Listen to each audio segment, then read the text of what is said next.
Sara Davies from Crafter's Companion, and in this tutorial video I'm going to show you how to make this twisted easel card using the dies and the papers from the beautiful Butterfly Lullaby signature series of mine.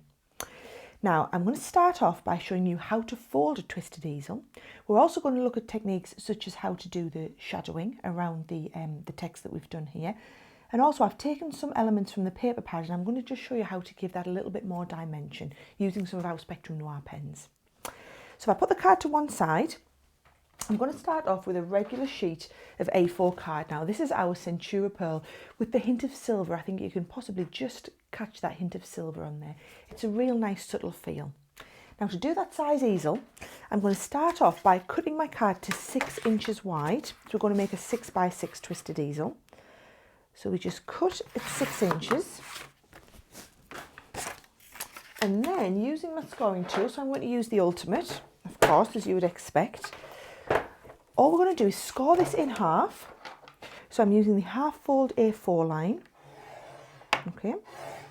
And the best way is always score on the top, turn it over, take the two sides together, and then you can make sure you get a very, very nice professional crease up the side. Then what we want to do is we're going to go diagonally across the card. So we're going to score, line up the very edge here with the edge where the score line is across the centre of the card. Okay. Again, turn that away from itself and just crease that fold line. Okay. And then once you've creased your fold lines one way, it's fine to crease them and turn them back the other way. But you can see there how that has given me that base shape. Okay. Now to do the base card, what I've done is I've taken, this is one of the fabulous papers from the paper pad that comes in the collection. So these are the paper pads, and I'm actually using one from the 12 by 12. This is the 6 by 6 pad. They're both exactly the same designs, just whether you want them in miniature or full size. And this is one of the full size ones. So I'm going to stick that down on the base of my card here, and I've cut it slightly smaller than 6 inches square. And when you're sticking it down, I always recommend using our tape pens if you want a flat stick, because they are not going to come undone at all. So you're going to get that really professional finish to your cards that are never going to wear or come undone. Okay.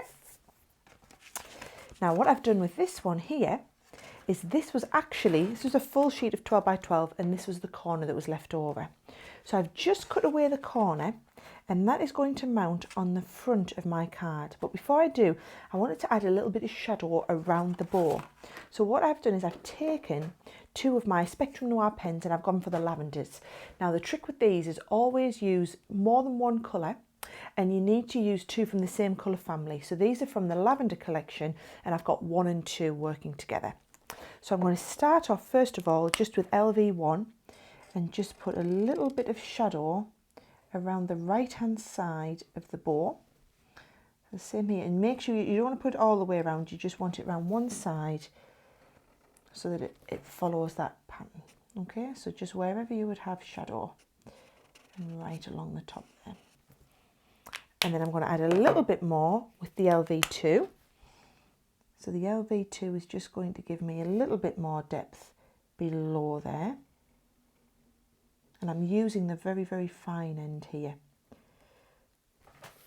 And just adding that right in. And then right under the bow here. And then I go back over with the LV1. And it just blends where 1 and 2 hit together. And it's just given me a little bit of shadowing around that bow. And this is the thing, don't be frightened to just use the papers exactly as they come. There's nothing to say that you can't add a little bit extra with them. Okay. So I'm going to mount that onto the front. So again, because this bit's going to be sticking up, I'm not going to put any glue behind there, but I am going to put it right along the rest of the surface of the card. And notice I'm trying to get right into the very, very edge here.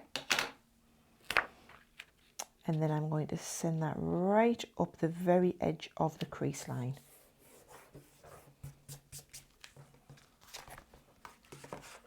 Okay, so that's given me the base easel shape. Now, to do the happy birthday that comes on here, I've got the happy birthday die. And then what I'm going to do is I'm going to cut this just into some white cardstock. Now, these dies are designed to work with all of your different die cutting machines. So they will work in your Cuttlebug, they'll work in your Sizzix Big Shot. All you need to do is make the sandwich. Now, if you look at the finished card, I've cut it out once in white card and then once in purple. And it's great to get exactly the same colour purple as we've just done the shadowing with. So I've actually taken a piece of just scrap cardstock and just coloured all over again with the LV2. So what I'll do is I'll cut the happy birthday first of all into the purple, so because I think it'll show up a little bit better on camera. So what I've got is I've got the base D plate, then I've got my B plate and my magnetic sheeting, and then the first A plate, my material and the die, because I like to be able to see what I'm cutting into, okay? And then with it being the cut and boss machine, I'm just offering it up to the cut and boss machine. Now, all of these dies are very, very detailed, intricate dies. So you do need a machine with a lot of pressure. If you find that you're putting them into your Cuttlebug or your Big Shot and they're not exactly perfectly cutting out the first time, it might mean that you just need a little bit more pressure. So you just need to add a little bit of a shim into your cardstock. So if I show you behind on this one, you should see how it should have cut nicely through. So can you see there how that is cut out all the way through the base of the card, right? This is again the Centura Pearl that I'm cutting onto. If it hasn't and it's missed a few pieces, then don't worry, that's where you would put it through again and just try a different position on your base card.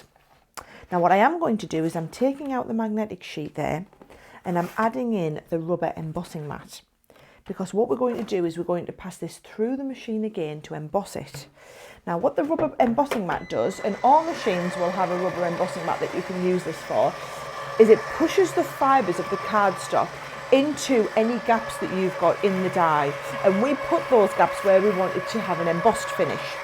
So if I'll wait till we bring it through and I'll show you. Hopefully the camera will be able to pick up and you'll be able to see that level of detail in the embossing, okay?